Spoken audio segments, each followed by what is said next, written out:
Selamat pagi saya ucapkan kepada Romo, Bapak, Ibu, serta saudara-saudari sedama yang berbahagia. Semoga kita semua yang berada di sini dalam keadaan sehat selalu.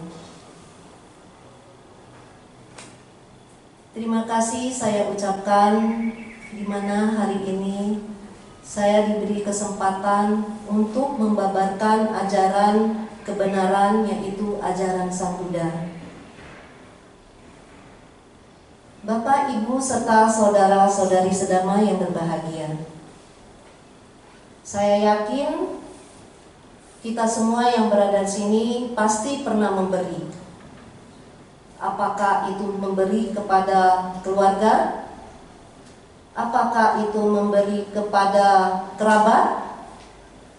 Apakah itu memberi kepada teman?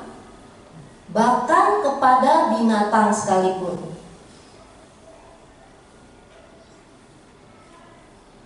Dikatakan berdana itu paling mudah dilakukan. Apakah demikian Bapak, Ibu, serta saudara-saudara sekalian? Kadangkala kita berdana, tetapi berpikir-pikir dahulu. Benar tidak, Bapak Ibu sekalian? Kita berpikir, apakah dana yang saya berikan ini menguntungkan atau merugikan? Kadangkala orang berpikir juga, apakah setelah saya berdana ini saya akan menjadi terkenal? Apakah setelah saya berdana ini saya akan dipuji? Apakah setelah saya berdana ini akan memecahkan masalah yang sedang saya hadapi? Jadi banyak sekali pamrih-pamrih kita ingin berdana. Nah, orang yang pamrih seperti ini tentunya akan membuat masalah bagi dirinya. Dia berpikir, saya sudah berdana materi, berdana pikiran, berdana tenaga, kemudian mengabdi wihara sekian lama, semasa saya masih anak-anak sampai saya sudah dewasa. Buat apa saya berdana? Kok gak ada hasilnya sih? Nah, inilah yang menimbulkan masalah buat diri seseorang yang pamrih terhadap dananya tersebut.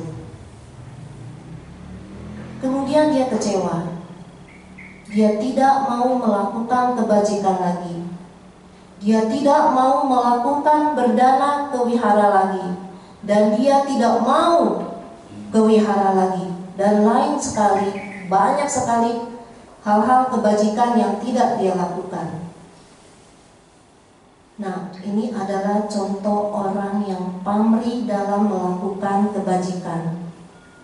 Jadi apa yang diberi, dia ingin mendapat suatu imbalan. Ya. Nah, seseorang yang pamrih seperti ini, dia adalah orang yang masih melekat terhadap dana yang diberikan. Artinya orang ini masih memiliki lobang. Artinya dia, kembali lagi saya katakan, dana yang diberikan, dia ingin mendapat suatu imbalan. Merasa apa yang diberikan itu masih miliknya.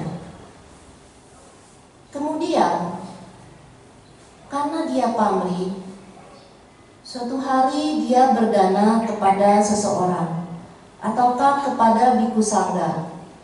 Sering kita melihat ya di Ciapus, kalau kita berdana kepada biku sangga, nah di sana kan banyak anjing. Nah, makanannya ini diberikan kepada binatang tersebut. Timbul kecewa. membenci, yang dikatakan dosa. Kebencian timbul sehingga dia tidak mau berdana lagi. Nah, orang-orang seperti ini adalah orang yang masih pamrih. Orang yang seperti ini dia sulit untuk melepas, sulit untuk memberi. Nah, orang seperti ini dikatakan buta. Mengapa saya katakan buta? Karena apa yang diberinya itu dia merasa masih menjadi miliknya, ya. Sehingga dia tidak mengetahui apa yang dia perbuat itulah perbuatan kebajikan. Dia sedang memupuk perbuatan kebajikan. Ya. Nah, Bapak, Ibu, saudara-saudari sekalian, kalau kita berdana, pasti kita mempunyai cetana. Pasti ya, mempunyai cetana atau kehendak. Nah, kehendak ini harus kita pelihara. Harus kita pelihara. Kita berdana harus mempunyai suatu keyakinan. Itu yang terpenting. Keyakinan hendaknya kita pelihara, kita jaga. Kemudian meta, tulus ikhlas, tanpa pamrih, dan tidak menginginkan sesuatu yang ingin dipuji-puji. Kalau saya berdana, nanti Bante akan sayang dong kepada saya. Ada kan yang seperti demikian? Nanti kalau Bante pergi ke suatu tempat, nanti saya pasti diberikan oleh-oleh dong. Nah, ini adalah contoh-contoh yang pamrih. Jangan kita bermotivasi hal-hal yang merugikan diri kita sendiri. Ada 3 tahapan atau 3 cetana atau kehendak kita berdana.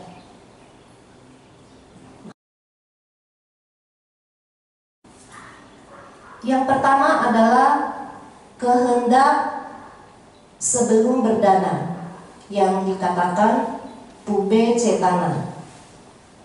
Yang kedua adalah kehendak saat berdana,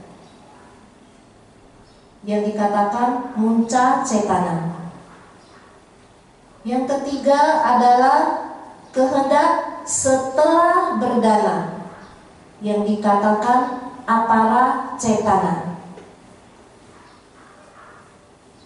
Contoh, di sini banyak ibu-ibu ya. Setiap hari Rabu kita melakukan kebajikan, yaitu berdana. 2 hari atau 1 hari sebelum kita melakukan kebajikan berdana, pikiran kita sudah kita jaga.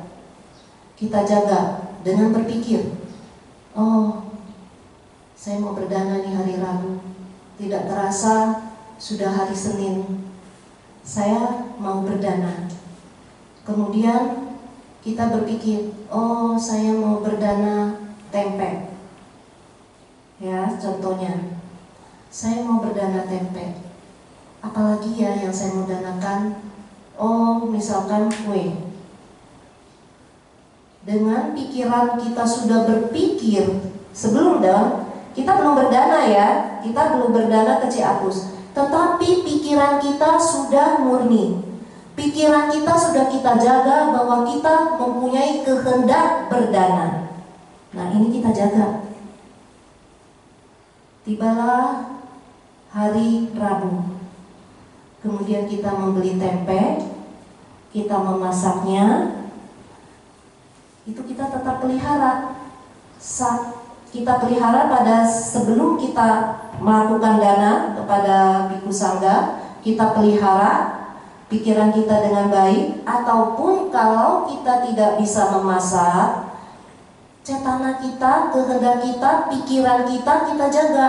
Saya akan berdana, saya akan membeli beberapa macam ataupun 1 macam makanan pun, kalau dengan kita danakan dengan tulus, ikhlas, tanpa pamrih, penuh dengan meta, penuh dengan keyakinan ini suatu hal perbuatan kebajikan yang luar biasa.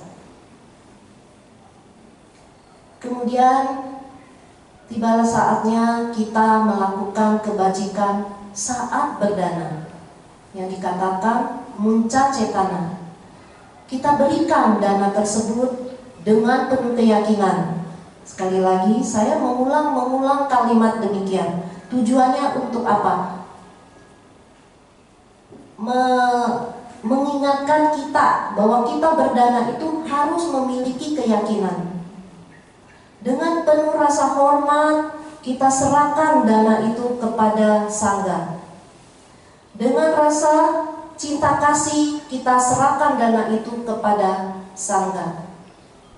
Dengan berpikiran pada saat kita berdana, kita mengatakan dalam batin kita, Sanggasa Demi. Apa itu Sanggasa Demi?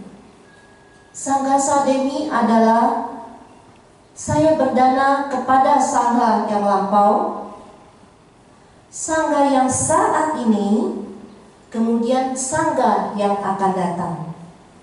Jadi kita tidak memikirkan individu sangga tersebut. Ya, jangan kita memikirkan, oh saya mau berdana kepada sangga ini yang sudah puasa sekian tahun. Saya ingin berdana kepada sangga ini jauh-jauh kita pergi, kita lalui karena sangga tersebut katanya sudah mencapai kesucian. Banyak kan kita mendengar, dan saya pun sering mendapatkan posting demikian. Mengorbankan diri hanya mengejar-ngejar sangga katanya telah mencapai kesucian. Apakah kita bisa mengetahui biku itu telah mencapai kesucian? Tidak, ya, karena kita sendiri belum suci. Bagaimana kita bisa mengetahui bahwa sangga itu telah mencapai kesucian? Berdanalah kepada tempat yang mudah kita jangkau. Jangan mengejar-ngejar, saya mau berdana, nggak mau dana kepada biku itu, biku tersebut mah bla bla bla bla bla. Saya mau berdana kepada biku sangga yang kalau datang ke Indonesia yang katanya sudah mencapai tataran kesucian. Jangan mengejar demikian Bapak Ibu saudara-saudari sekalian. Kita berdana kepada biku satu, biku sangga, syukur-syukur bisa banyak, ya, syukur-syukur bisa banyak. Tetapi jangan mempunyai motivasi, saya mau berdana kalau banyak biku, saya mau berdana kalau kepada biku yang sudah terkenal. Jangan demikian. Sama saja kita mengotori diri kita sendiri. Bapak Ibu serta saudara-saudari sekalian, kembali lagi pada saat kita berdana. Pada saat kita berdana, yang tadi saya katakan telah kita serahkan dana tersebut. Kemudian setelah kita mendanakan, ya, saat kan sudah kita lalui, kemudian setelah kita melakukan dana tersebut, ini harus tetap kita jaga. Harus tetap kita jaga. Jangan ada penyesalan, jangan ada pamrih-pamrih segala sesuatu yang kita inginkan. Kalau orang berdana demikian dengan tulus, ikhlas, rela, dengan penuh keyakinan tentunya, nah ini akan membawa dia ke hal yang baik, kebajikan yang baik. Jadi kita tidak perlu meminta-minta, oh saya berdana ini, saya ingin hidup menjadi kaya raya, saya ingin mempunyai kedudukan, saya ingin dipuji dan lain sebagainya. Tidak perlu kita minta. Dengan kita berdana dengan penuh keyakinan dan rasa hormat tanpa pamrih, kita benar-benar saat itu kita melepas, itu sangat baik sekali. Hal-hal yang demikian pasti kita lalui.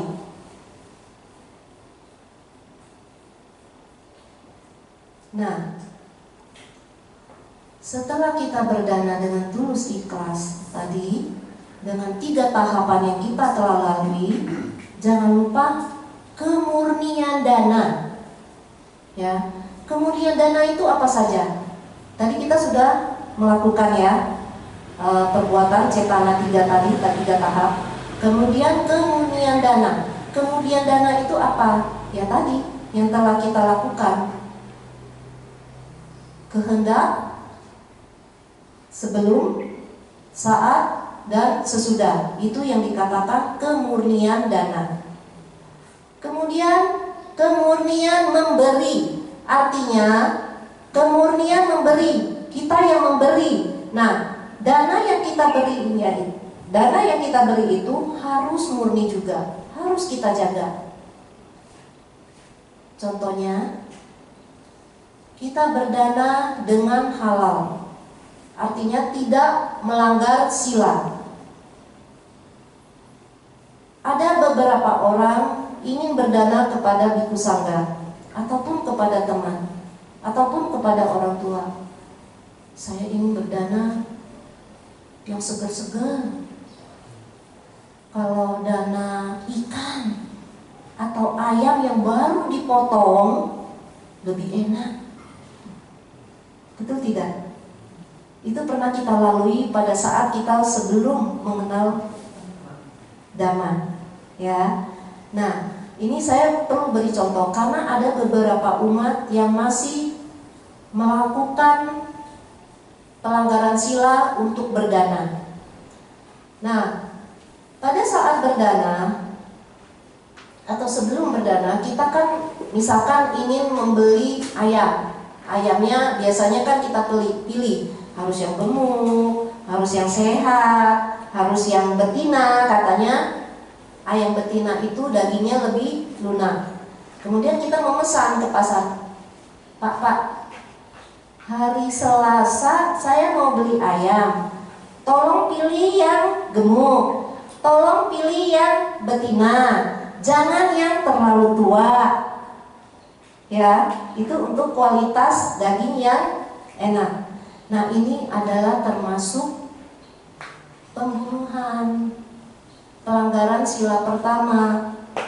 Ya, jadi hendaknya ini kita jaga pada saat kita ingin berdana, ya, kita ingin berdana, janganlah dari hasil pembunuhan ataupun dari hasil curian. Misalkan yang paling mudah, kalau kita tinggal di tetangga yang mempunyai daun singkong misalkan, daun singkong enak juga kan ya. Nah, untuk kita danakan kepada siapapun, kita memetik daun singkong tetangga tanpa meminta dulu, atau memetik dulu kemudian baru bilang, Ibu, tadi daun singkongnya saya petik ya, saya mau mendanakan kepada biku misalnya. Ini sudah termasuk mencuri, karena kita belum diberi izin, belum si pemilik mengatakan, ya silakan diambil Bu. Nah, ini termasuk mencuri. Nah, ini harus kita hindarkan. Inilah contoh-contoh yang dikatakan kemurnian pemberi. Artinya si pemberi, kita, ya, kita yang berdana harus murni dalam arti kata tidak melanggar Pancasila. Kemudian kemurnian penerima. Siapakah yang menerima dana itu? Yaitu orang yang bermoral. Berilah dana kepada orang yang bermoral. Ya, Bapak Ibu sekalian. Jadi, apakah setelah kita berdana ini ada manfaat atau tidak? Atau kalau masih ada yang pamrih-pamrih tersebut, apakah ada manfaatnya juga atau tidak? Dana is dana, pamrih is pamrih. Jadi 2 kama yang dia buat, kebaikan dan keburukan. Keburukannya itu adalah pamrih. Kalau seseorang ada penyesalan, itu buruk. Bisa saja dia menjadi seekor binatang pada kehidupan yang akan datang. Karena dia pamrih, dia kecewa, karena dia memiliki 3 akar, dosa, loba, dosa, moha, sehingga bisa juga dia menjadi manusia. Ya. Nah, kemurnian dana ini harus kita jaga. Ya, cetana-cetana tadi harus kita jaga. Suatu saat kalau kita terlahir jadi manusia pun menjadi manusia yang pandai, menjadi manusia yang bijaksana. Ya, ada 3 tingkatan manfaat berdana. Yang pertama, tingkatan pertama adalah seseorang yang berdana ingin mempunyai kedudukan, ingin wajah cantik, ingin tampan, ingin banyak sekali hal-hal yang diinginkan bisa terwujud dalam kehidupan dia menjadi manusia. Ada juga tingkat manfaat kedua, yaitu ingin menjadi dewa, bisa terwujud. Ada juga tingkat manfaat berdana yang ketiga. Apa itu, Bapak, Ibu, serta saudara-saudari? Yaitu dengan 3 akar. Dengan 3 akar, aloba, adosa, amoha, dia danakan dana tersebut. Dengan cetana 3 yang tadi, kehendak ketiga, terus 3 lagi, kemurnian dana itu dijaga. Kita tidak perlu meminta-minta sesuatu yang kita pamrihkan. Kita hanya menyebutkan dalam batin kita, semoga dengan dana yang saya berikan ini, saya terbebas dari kekotoran batin, yaitu loba, dosa, moha. Atau di dalam sangga Myanmar yang sering kita ketemukan, mereka berkata, idame punyang nibanasa pacayo hotu. Ya, kalau yang suka berdana kepada sangga Myanmar, selalu umatnya mengatakan demikian. Artinya, semoga kebajikan yang saya lakukan ini mencapai kenibbana. Artinya sama juga dong, ya kan? Kalau kita tidak bisa bicara bahasa Pali yang panjang, cukup bahasa Indonesia. Semoga saya terbebas dari kekotoran batin. Cukup. Tapi memang sulit. Suatu saat pasti bisa. Boleh tidak kita berkata pada saat Bante melakukan Anumodana Widi, kita melimpahkan atau mengkondisikan kepada leluhur kita? Boleh-boleh saja. Justru kita harus balas jasa kebajikan yang kepada leluhur kita. Dengan perbuatan kebajikan yang saya lakukan ini, semoga papa, mama, engkau, emak, dan kerabat yang lain turut berbahagia dalam kehidupan sekarang maupun kehidupan yang lampau. Karena sebelum ada kita, ada leluhur-leluhur yang lalu. Ya, harus kita lakukan kebajikan yang telah kita lakukan, mengkondisikan kepada leluhur kita, sehingga leluhur kita pasti dia mengetahui leluhurnya juga dong. Leluhurnya, dia tahu kita leluhur kita tahu leluhur dia, walaupun kehidupan yang lampau-lampau, karena ada secara batin darah daging lah istilahnya ya, keturunan, sehingga dia turut mudita cita atas dana yang kita berikan. Demikian. Jadi hendaknya kalau kita berdana, kita harus mempunyai kebijaksanaan. Kebijaksanaan ini sangat diperlukan. Contoh, kita berdana kepada atau memberi ya, berdana atau memberi kepada orang yang suka minum alkohol. Saat itu kita memberi, benar tidak? Kita memberi.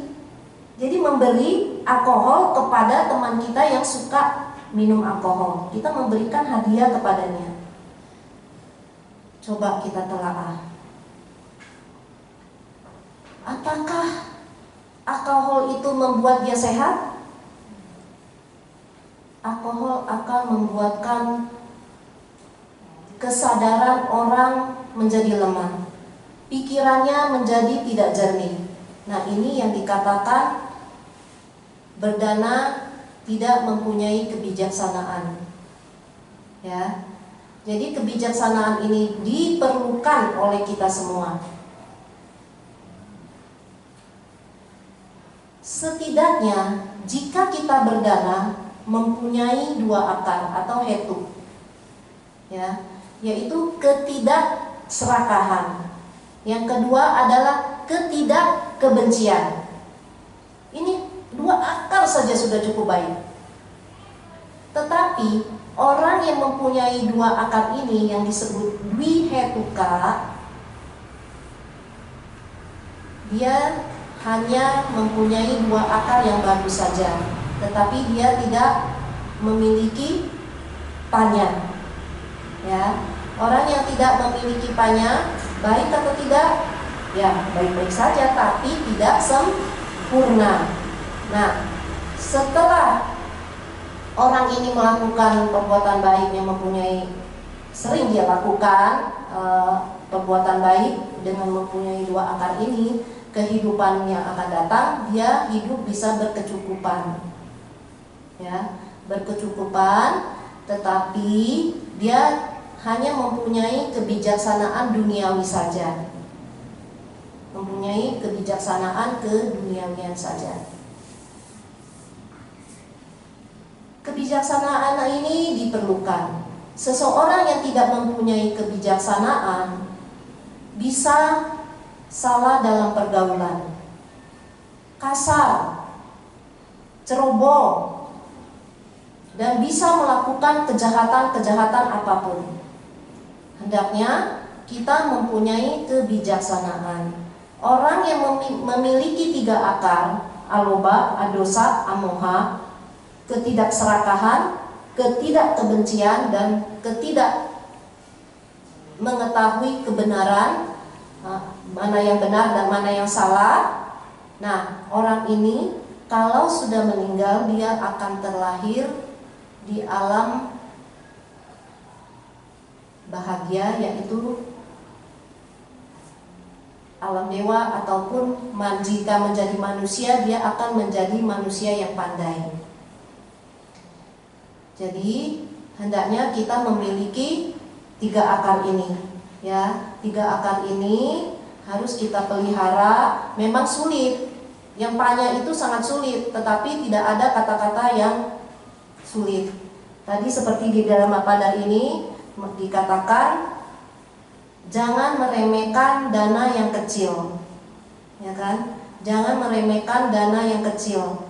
Jadi seperti ada sebuah tempayan, setetes demi setetes air hujan akan memenuhi.